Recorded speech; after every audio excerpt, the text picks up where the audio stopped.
¿Qué tal amigos de IndyCar Latinos? Bienvenidos a una nueva edición. Esta ya es la número 8 de este podcast que realizamos todos los fines de semana post carrera, o sea, las semanas después de cada una de las fechas de la IndyCar. Mi nombre es Matías Sánchez y aquí la tenemos como en todas las semanas a Soledad Fattori. ¿Qué tal, Sole? Bienvenida, ¿cómo estás? ¿Qué tal, Mati? Bueno, muchísimas gracias y bueno, bienvenidos a todos nuestros amigos de Latinoamérica que nos acompañan desde hace ya 8 ediciones en este ratito que tenemos para analizar todo lo que deja el fin de semana de IndyCar. Exactamente, y un fin de semana que tenía muchísimas expectativas, podemos decir de hace más de un año, ¿no? Porque cuando la organización Penske, que es la dueña de la carrera de Detroit, dijo, dejamos la isla después de tantos años para ir al centro, y uno ya veía lo que era el centro, lo que era el edificio de Chevrolet y todo su entorno, la expectativa nació inmediatamente y después cuando se presentó el dibujo de la pista y esos boxes tan particulares con dos carriles, uno para la izquierda y otro para la derecha. Sí, una pista que ya la veíamos que era angostita, que tenía muchos desafíos, subida, bajada. Los boxes, ¿qué iría a pasar cuando todos quisieran salir de boxes juntos después de un amarillo, después de una entrada general masiva por lo que fuera? Bueno, todo eso generaba el asfalto, que creo que fue uno de los grandes problemas que tuvo el fin de semana, un asfalto de un lugar que no me atrevería a decir que está abandonado, pero sí de una ciudad que ha tenido y que tiene todavía muchos problemas económicos dentro de los Estados Unidos, con lo cual, obviamente, las obras de infraestructura más grandes son las que se relegan, son las que se dejan para lo último, y el asfalto precisamente de toda esa zona, de todo alrededor de los edificios de Chevrolet y demás, la realidad es que no es de los mejores. Entonces, bueno, eso también trajo muchas incidencias tanto en los entrenamientos como en la clasificación y por supuesto también en la carrera. Un cambio de pista que nació hace prácticamente 2 años, cuando la categoría visitó por primera vez Nashville. Ahí recién surgió la idea de sacar la tradicional cita que era en la isla de Belle Isle al centro de las calles de Detroit. Después hubo que trabajar con el municipio local de Detroit, hubo que trabajar también con General Motors porque la parte más trabada, esas calles pertenecen a General Motors porque son de circulación interna de la empresa, mientras que la recta más larga es casi una ruta nacional, entonces tenía otra jurisdicción aparte de lo que sería la municipalidad en sí de la ciudad de Detroit. Así que hubo muchísimas cosas que atar para que después la carrera terminara como terminó, con los pilotos creo que contentos, pero la organización siempre atenta ya desde el mismo viernes, del viernes al sábado ya tuvimos las primeras modificaciones con lo que es la salida de boxes. Los pilotos sugirieron cambiar la trayectoria, una línea que marcaba la salida rumbo a la curva número 1. La organización estuvo de acuerdo, la categoría, y después ya para entre sábado y domingo se volvieron a pintar los boxes que estaban de blanco sobre una superficie blanca y dijeron, pintémoslos de celeste, que los vamos a ver mejor, y también esa pared que los pilotos la tenían de frente, lo que era el ingreso a boxes, ¿no? Sí, y también una particularidad, a todo lo que agregábamos de a quién pertenecía cada terreno, los boxes estaban sobre un estacionamiento. O sea, todo lo que era zona de boxes era el estacionamiento entre Chevrolet y otra empresa más, con lo cual era todo terreno privado. Entonces, a todo eso hubo que agregarle las cuestiones de seguridad mínimas que requiere una carrera de IndyCar, que además tenía la Indy Next junto con ella, que también, convengamos que el año pasado en Road America tuvimos problemas con un auto de Indy Next que volara contra el alambrado y se lo llevara puesto. Entonces, Y atrasó todo. y atrasará todo. Entonces, eran muchas las cosas que se jugaban, las cuestiones de seguridad que siempre están presentes, incluso hasta había algunas dudas con algunos de los escapes porque las paredes estaban muy cerquita y Sí. los autos vienen, en el escape de la curva 3, los autos vienen a casi 300 kilómetros por hora para desembocar en un lugar donde tienen que frenar, doblar, y el que escapa ahí probablemente se encuentre la pared muy cerca. Bueno, fue todo un desafío, no solo para la categoría, sino también para los pilotos, que bueno, durante el viernes estuvieron buscándole el límite a la pista y más de uno dejó su marca en la pared. Bueno, si te parece, repasamos lo que fue la carrera en sí. Nos vamos ya al domingo.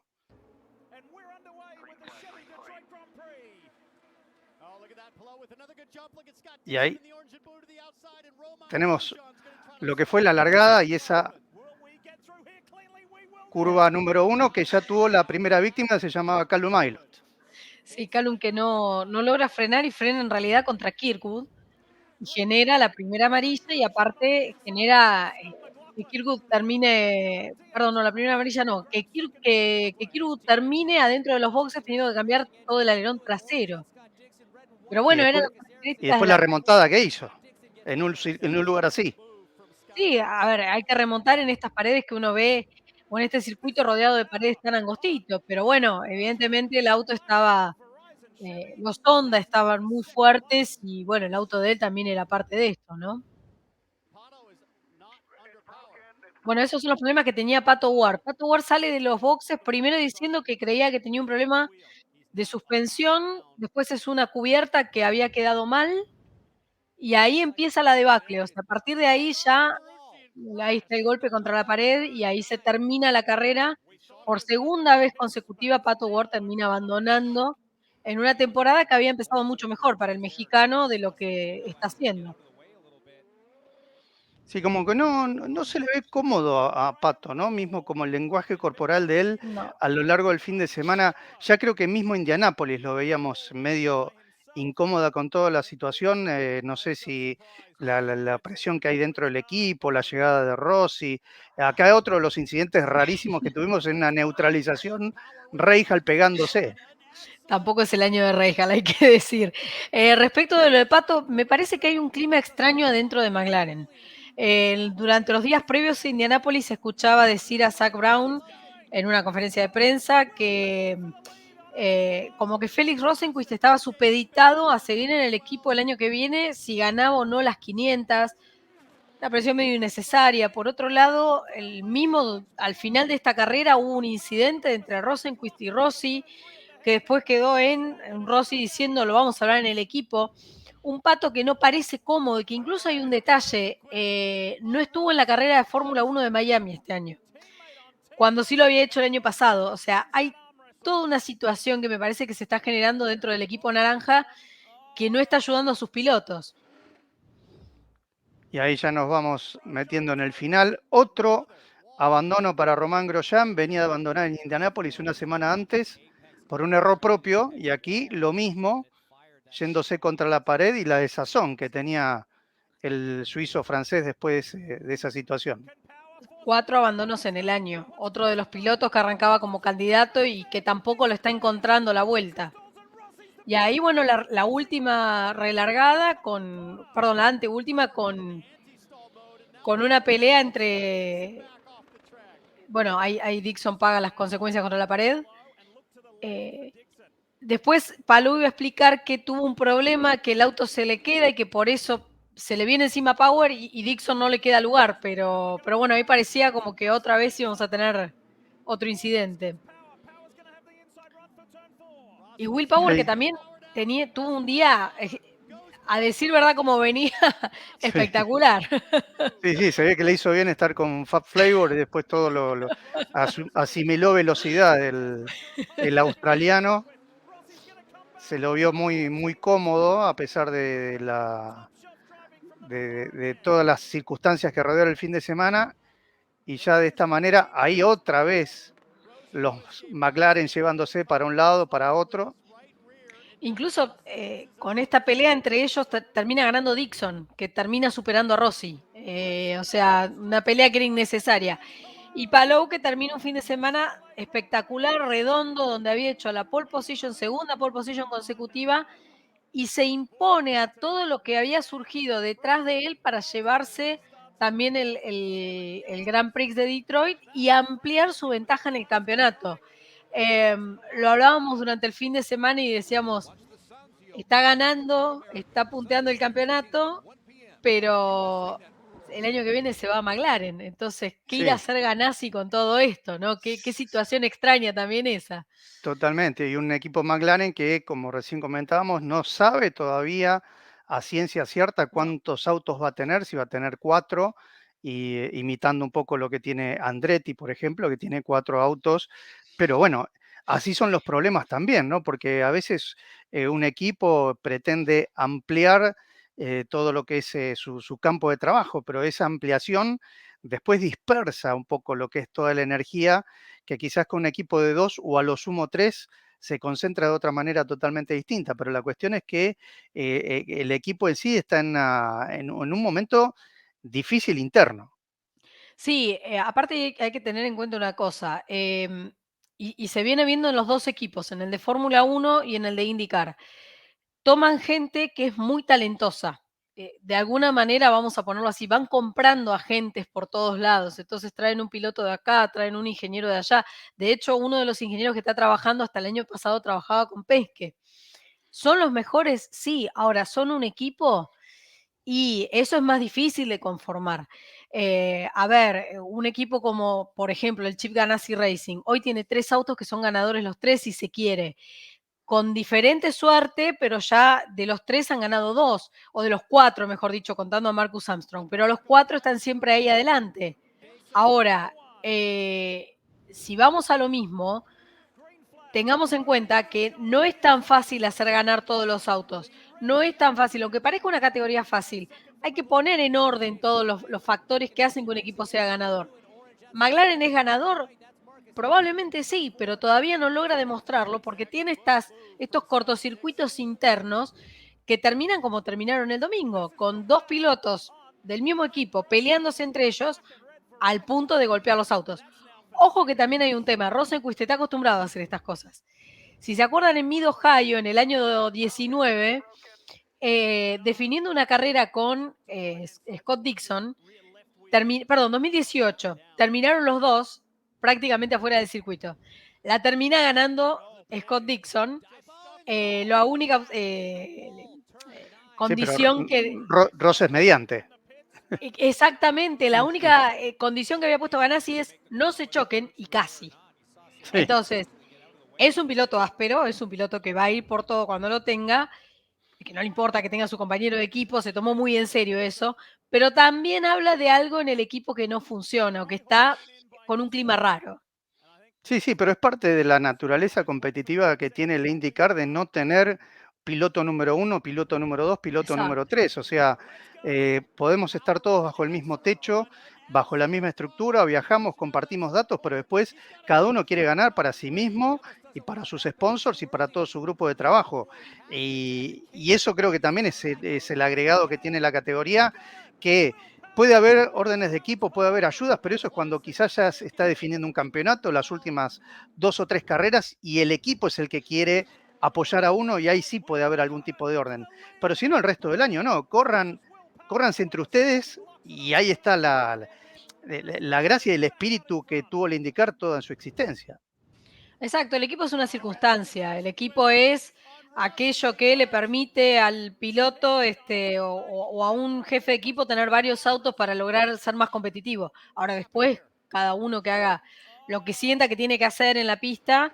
Y bueno, también hemos visto peleas entre los pilotos de Penske, incluso en algún momento la interacción entre Montoya y Power en los boxes hizo que Montoya perdiera el campeonato en favor de Scott Dixon hace unos cuantos años atrás.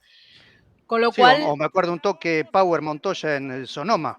en Sonoma, exacto. Sí, Sí, sí, sí, sí. sí, sí, sí. Y el campeonato se lo lleva Dixon, que es del Claro. equipo contrario.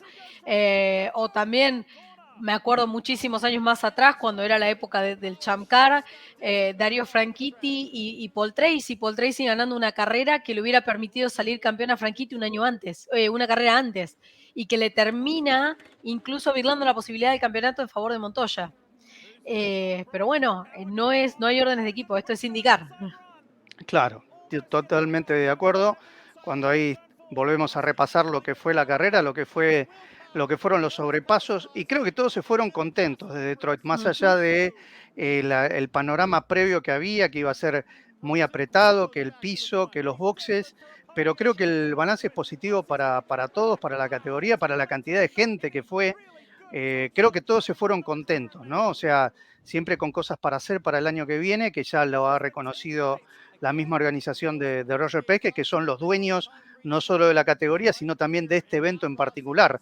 Penske es el promotor de este Ujú. Grand Prix de Detroit, así que seguramente el año que viene se regresará y con mejoras en todos lados que se puedan hacer.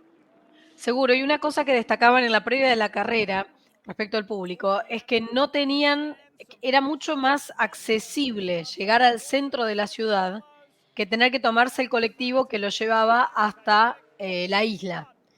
Entonces, obviamente que estaba todo el mundo mucho más entusiasmado por tener la carrera prácticamente en el patio de atrás de casa y no tener que hacer todo ese lío, entre comillas, que había que hacer para llegar a la isla. Incluso las locaciones eran mucho más cómodas para el público. Si bien los tramos en que podían ver los autos eran más cortos que en la isla, pero había mejores ubicaciones. Y eso también ayudó. Es como que de alguna manera la carrera fue hacia la gente. Mm. Y la gente de Detroit, tanto el público respondió y el municipio obviamente terminó agradeciendo la apuesta, ¿no? Y de hecho también hasta había lugares que eran gratuitos, por lo menos en la práctica del viernes hubo varios Exacto. sectores que la gente podía acceder sin pagar absolutamente nada. Después había otras tribunas que sí, que había que pagar, pero bueno, lo importante es que la ciudad recibió de regreso todo lo que fue la inversión y todo lo que hubo que poner en función de esta carrera, que bueno, ha tenido, le podemos poner un 7, un 8 como balance general de lo que fue el evento por ser la primera vez, bastante bien. Igualmente se traía la organización montada del año anterior o de todos los años anteriores en la isla, pero bueno, fue algo totalmente distinto. Sí, totalmente. Y hubo que aprender un montón de cosas que no se tenían en cuenta o que no se tenían claras. El tema de los boxes, cuando se termina de armar el circuito y dónde ponemos los boxes. Bueno, fue una idea ingeniosa, fue una idea que estuvo bien, que rindió, evidentemente. Llamaba mucho la atención durante la carrera el tiempo que estaban adentro de los boxes porque era muy cortito. O sea, la Claro, entró, salió, porque sí. obviamente la calle era la mitad de lo que era siempre. Eran 200 metros. Claro, era Sí, una sí, calle muy, muy cortita, ancha, muy ancha, pero muy cortita. claro. Pero bueno, más allá de eso, los pilotos también quedaron conformes y bueno, podemos decir que para el año que viene ya tienen toda la experiencia para repetirlo y mejorarlo. Estábamos hablando de las entradas a boxes. ¿Te parece que repasemos un poco algo que siempre entrega la gente de Firestone cuando las carreras se desarrollan, que son ni más ni menos que las paradas y qué neumático va usando cada uno de los equipos? Ahí tenemos, se ve perfectamente, y lo vamos a ver ahora en pantalla completa, el color verde y el color negro de cada uno de los autos de acuerdo a las paradas. La mayoría largó con verdes y después terminaron con negras. Pero una situación en particular que quiero destacar, Soledad, es que tanto Alex Palou como Agustín Canapino tuvieron exactamente la misma estrategia y ahora lo vamos a ver mejor. Ahí lo Ahí está. tenemos. A Palou, son las posiciones finales, ¿no? Pero los Ujú. dos entraron en la vuelta 29, largaron con neumáticos verdes y de la 29 hasta el final, los dos utilizaron neumáticos usados, o sea, ya usados a lo largo de las prácticas previas durante el fin de semana. Y pararon en la misma secuencia. O sea, Sí, no hubo ningún desfasaje, no hubo prácticamente la cantidad de vueltas que dio cada auto fueron las mismas. Agustín paró una vuelta más tarde, para en la 67, cuando Palou para en la 66. La goma verde sabíamos que no iba a aguantar, era cantado prácticamente desde el primer día por lo que se veía del asfalto, como decíamos antes, un asfalto muy castigado, muy abrasivo para, todas las cubiertas, pero ni hablar para la verde, que es la alternativa, que es la más blanda, con lo cual más o menos teníamos idea de que todos iban a tratar de largar con la verde y seguir después con la negra, salvo casos muy particulares, ahí lo estamos viendo, Will Power, Félix Rosenquist, el propio Rossi, pero en general la mayoría sabíamos que iba a elegir esto. Y lo llamativo es eso, es decir, los dos equipos, tanto Ganassi con Palou como Juncos con Agustín, usan la misma estrategia y una estrategia que les rindió muy bien, porque consideremos que Agustín largó en el puesto 20 y terminó 14. En el medio, una cosa que también quiero destacar, le están cayendo muy bien los callejeros. sí, En las notas previas, en la televisión oficial, le preguntaban cuántas veces había corrido en callejeros en su carrera. Y él decía unas muy poquitas, y es verdad. Y sí, sin embargo, tanto en Saint Petersburg como en esta carrera, que aparte para lo que fueron, y en Long Beach también, pese a lo que pasó, pero bueno, le va muy bien. O sea, evidentemente, más allá de que, como él mismo dijo, tuve que encontrar el límite y marqué la pared, y no solo marcó la pared, sino que rompió bastante el auto el viernes, bueno, era la necesidad que tenía de saber hasta dónde podía acelerar y hasta dónde no. Pero más allá de eso, evidentemente se está adaptando muy rápido tanto a los óvalos como a los callejeros, que era justamente los dos tipos de circuitos donde quizá por su experiencia podía tener más dudas. Sí, pero evidentemente la evolución de Agustín es constante, está aprendiendo en cada salida a pista, eso es para destacar también. Trabaja muy bien también con Ricardo Juncos a lo largo de la carrera, se lo escucha en la radio, ¿no? Las conversaciones que tienen entre ellos, Ricardo preguntándole cómo siente el auto y Agustín respondiéndole cómo está en ese momento, qué ajuste sugiere hacer y Ricardo y el equipo analizan y por lo general le hacen caso y él está sintiéndose muy, muy a gusto y muy cómodo con su entorno. O sea, lo dijo después de la carrera también, que él estaba, se sintió mucho mejor en esta carrera porque está aprendiendo a hacer sobrepasos, a ver cómo es la reacción no solo de él, sino de los otros pilotos en las mismas circunstancias. Así que son pasos cada vez más firmes los que tiene Agustín y ahora dentro de 10 días va a ir a un autódromo que también, así como teníamos muchas esperanzas en Barber, creo que en Road America va a tener también no solo una buena actuación, sino también va a encontrarse con algo nuevo para todos, que es el asfalto nuevo de Road America, que fue puesto hace meses nada más y va a ser una novedad. El trazado es el mismo, pero ya con un asfalto distinto, el desgaste de los neumáticos no va a ser el mismo y todos van a tener que aprender cómo es el nuevo Road America con la nueva superficie.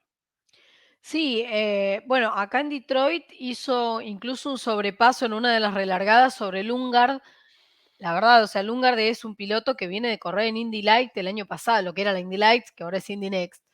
Y es un piloto que, si se quiere, entre comillas, es un poco más experimentado. Y lo sobrepasó sin ningún tipo de problemas. Lundgaard está corriendo con el equipo de Rahal, es un equipo más grande, con otro medio totalmente. Y sin embargo, no se achicó Agustín en el sentido de decir, cuando tuvo la oportunidad, se largó a pasar y lo hizo muy bien. Y respecto a Road América, lógicamente los parámetros que vienen del año pasado ya no sirven. Entonces ahora hay que barajar y dar de nuevo. Las curvas son las mismas, sí. Las rectas son las mismas, sí. Los boxes, pero el asfalto no. Con lo cual, la estrategia de gomas, hay que ver qué pasa con la temperatura. Los Estados Unidos están viviendo, lo leíamos en los últimos días respecto de Detroit y está pasando en toda la zona norte de los Estados Unidos una primavera muy cálida y muy seca, distinta a lo que venían siendo las primaveras anteriores, con lo cual eso también tiene mucho que ver a la hora de poner a punto el auto. Hay que ver qué temperatura hace. Acá en Detroit hizo mucha más temperatura que en otras ediciones anteriores. Sí, Sumado a que había un incendio de campos ahí muy cerquita, que si ustedes ven todas las imágenes están como teñidas de un color sí, amarillento raro, el cielo no era era humo. celeste, el cielo no era celeste en ningún momento del fin de semana. Exactamente, e incluso cuando uno veía los pronósticos decía la calidad del aire es mala. Bueno, todo eso tiene que ver con los autos, con los motores, con las cubiertas mismas también, el tema de la temperatura, y un asfalto nuevo que va a estar prácticamente sin engomar, donde va a estar, digamos, lo van a encontrar virgen ya desde el mismo viernes cuando empiecen las prácticas, y la característica que tiene indicar que se prueba poco. O sea, son dos Claro. tandas nada más, una un poco más larga el viernes, la del sábado, el warm-up y vamos a la carrera. Así que bueno, creo que va a ser una buena oportunidad, como decía Agustín antes de empezar la carrera. Eh, Estoy en el mismo nivel que todos porque todos estamos conociendo el circuito en Detroit. Bueno, acá van a tener que conocer todos el asfalto. Quizá también en eso pueda hasta sacar alguna ventaja. Totalmente, totalmente. Así que nos espera el Spa-Francorchamps de los Mm. Estados Unidos. Antes de cerrar, vamos a tener pruebas con pilotos que aspiran a llegar al IndyCar. Esta semana va a estar probando Linus Lundqvist con Carpenter y también va a estar probando Toby Sowery, que es uno de los pilotos que hoy es protagonista del Indy Lights con un auto de Rahal. Así que bueno, ya estamos escuchando nombres nuevos que quizás estén llegando el año que viene, que se sumen a los 27 que tenemos, o quizás desaparezca alguno de los 27 y estemos en esos 28, 29 que siempre se están hablando, pero otra vez, se amplía la cantidad de autos, hay que ampliar los boxes, en algunos lugares ni siquiera dan abasto. Por ejemplo, Toronto, en Toronto han tenido que achicar algunos lugares de boxes para que entre los 27 que van a estar viajando a Canadá dentro de poco más de un mes. Así que la categoría quiere crecer, es lógico que crezca, pero quizás los autódromos ya no están quedando acorde a esos 22, 23, 24 que teníamos históricamente, ¿no? Vamos a tener que correr un poquito el edificio de Chevrolet en Detroit, porque los boxes ahí nos van a quedar chicos Claro, también. Pero bueno, es un excelente momento de la categoría también. Creo, lo hablábamos en el podcast anterior con Sebastián Saavedra. Eh, es un momento excelente. Me parece que están recuperando aquel brillo que tenían los 90 cuando se produce aquel famoso split, que se separan las dos, y el kart era la que se llevaba todas las miradas y la que tenía más autos, y me parece que después de todo eso y todas las tormentas que vinieron después, Roger Penske está trabajando de manera tal que las cosas vuelvan a ser lo que eran y vuelvan a su cauce normal, que son muchos autos muy competitivos en los circuitos de siempre. Podríamos agregar algún otro más, por ahí quizá, ¿por qué no Milwaukee? ¿Por qué no un Homestead? Algún circuito de esos que son lindos y que también traían mucha gente. sí, sí. Pero bueno, un Michigan también, ¿por qué no? Es una locura quizás, pero bueno, el Michigan Eh, International Es Speedway, que haría falta un óvalo más de alta velocidad. O sí, sea, los únicos dos son Indianápolis y y Texas, Texas. sí. Después Iowa es una lavadora de ropa y Gateway Es es muy lo más, chiquito. es chiquito. O sea, para lo que es el espíritu del IndyCar, un óvalo más, como decís, Fontana ya no va a existir más como lo era, y aparte Fontana en sí era un lugar complicado para la categoría para llenarlo. Así que, pero Michigan no, Sí, Michigan en algún momento quizás si la categoría se lo propone, lo podría recuperar. Lo que pasa que entra en conflicto con el mismo mercado del norte como lo sería ahora con Detroit, porque no está tan lejos tampoco. y sería un problema. En ese punto de vista habría que ver cómo hacemos para que vayan, o les regalamos la entrada en los dos, o les vendemos, no sé, hacer algo. A ver, quienes van al Indianapolis Motor Speedway a ver las 500 millas, tienen la entrada para las 500 millas, para el Indy GP, y en alguna época, no sé si este año habrá pasado lo mismo, todavía no miré, pero hasta en alguna época tenían la entrada para la doble fecha IndyCar NASCAR que se hace en agosto. Sí, Quizá es una buena medida para que la gente se vuelva a acercar. Michigan en su momento era hasta peligroso, si se quiere, pero hoy con el Aeroscreen ya está, ya podemos correr en otros lugares donde antes no se podía. sí, sí, Fontana era un problema por el asfalto también, es una zona sísmica, con lo cual el asfalto se ondulaba muy rápido. Un NASCAR puede circular sin problemas o sin mayores problemas, un Indy no. Las últimas carreras eran realmente muy poseadas y los autos saltaban mucho, las últimas que se hicieron en Fontana. sí, Y sí, el sí, inconveniente de que ese circuito es para NASCAR. Hay circuitos que son para público de NASCAR y hay otros que son para público de Indy. Como Long Beach se llena, Fontana no se llenaba. claro. Con lo cual, o como Laguna Seca se llena, Sonoma no se llenaba y están uno cerca del otro relativamente. Entonces, 150 kilómetros. por eso, el problema no Mm, era la distancia, el problema era que no es circuito mm, de Indy. exacto. Pero creo que sí, estaría muy bueno. Y aparte, por otro tema, la experiencia de los pilotos. Pensemos que los debutantes de este año de las 500 fueron con una sola carrera en óvalo antes, que había Sí, sido sí, Texas. Después pasan los accidentes que pasan, que los vinimos comentando en los podcasts anteriores. Entonces, quizá y por qué no, lo ideal sería 3 óvalos grandes, obviamente va a poder haber uno solo por cuestiones climáticas, no por otra cosa y por la fecha antes de Indianápolis, pero bueno, aquel que quiera correr en las 500, que sí o sí haya tenido que participar de los otros 2 óvalos grandes. Quizá sí, podría sí. ser una idea para que tomen más experiencia, Sí, pero sí, sí que el regreso sí, de Michigan en agosto podría ser tranquilamente algo sí, normal, o volver a Milwaukee también para esta mm, fecha. Pero bueno, seguimos siempre ahí en la zona norte, en la zona de esos estados que están cerca entre sí. Y ahora, bueno, por ejemplo, también se hace Road America, se hace Mid Ohio, estamos siempre en la franja esa cerca de los Grandes Lagos. Y bueno, la cuestión es que la categoría se tiene que reordenar. Mucho trabajo llevó llegar hasta donde está ahora. Así que igualmente, como trabaja Roger Pez, que no para nunca, así No. que él ya probablemente esté con un borrador de calendario para el 24, 25, quizás 26 también. Esperemos que sea así, realmente no me cabe duda. Vale la pena aclarar que desde que la categoría fue comprada por Roger Penske en el 2019, con pandemia de por medio, con los desafíos que supusieron 2020 y 2021, que había que cambiar de fecha todos los fines de semana porque se cerraban los estados, se abrían, los circuitos no querían, obviamente no se querían arriesgar, y así todo la categoría llegó a los 27 autos que tenemos hoy y por qué no 28 o 29 el año que viene. Es un trabajo de hormiga, es muy difícil. El Indianapolis Motor Speedway está espléndido, lo han modernizado, él incluso aspira en algún momento a ponerle luces. O sea, son todos trabajos que son Sí, titánicos y que Penske los hace parecer fáciles. Entonces, sí. ¿por qué no pensar que ya el próximo calendario lo tiene en mente?